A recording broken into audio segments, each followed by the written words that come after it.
Hello বন্ধুরা, আশা করি আপনারা সবাই ভালো আছেন, সুস্থ আছেন। আজকে টিফিনে ইচ্ছা করলো ময়দার পরোটা করতে।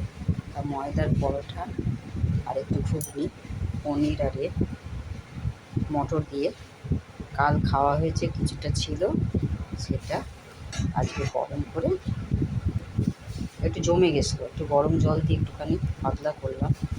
এত জমানো তো ভালো লাগবে না খাওয়া। এর সঙ্গে এই পরোটাটা খুবই ভালো লাগে। আর যখনই আপনারা পরোটা বানাবেন আর কি, যখন ভাঁজ করতে যাবেন তার আগে একটুখানি তেল, রিফাইন তেল গুলিয়ে ভাঁজ দেবেন।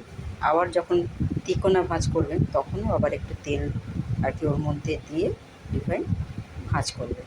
এইভাবে পরোটা করলে না, পরোটা খেতে খুব সুন্দর টেস্ট লাগে। সেটা আপনাদের একটু বললাম। আপনারা সবাই ভালো থাকুন, সুস্থ থাকুন।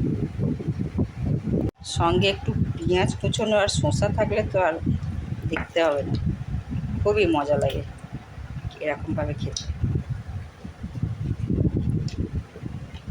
অর্ধেক খাওয়া হয়ে গেল।